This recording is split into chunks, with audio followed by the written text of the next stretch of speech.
Blood Wolf says, hey, Ox, do you think we will see Liberty Prime in the second season with the Fallout TV show? Probably not.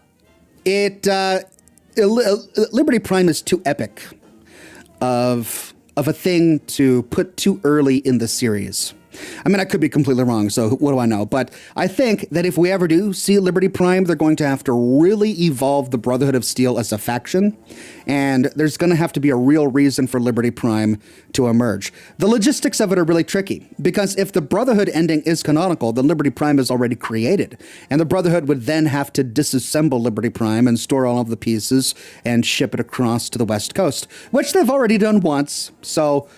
I mean, they did that when they moved from the Capital Wasteland to Boston, so it's not entirely outside the realm of possibility that they would do it again. But you would have to wonder why.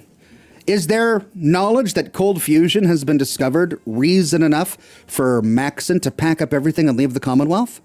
Perhaps this is evidence that the Minutemen actually won, right? If the Minutemen won in Fallout 4, and they're establishing new communities and a new government in Fallout 4, and the Brotherhood doesn't really have a reason to fight with the Minutemen, because the Minutemen aren't, hoarding technology or anything, then there might be nothing left in Boston for the Brotherhood.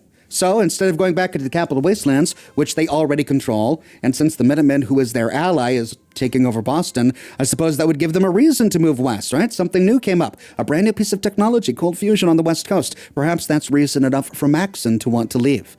And of course, if he did, he would be bringing Liberty Prime with him. But no, I don't think Season 2 would be the appropriate time. I think in Season 2, they really need to establish the NCR as a faction. Of course, the NCR is established already in the games, but in Season 1, I mean, we just see the shadow of what the NCR was.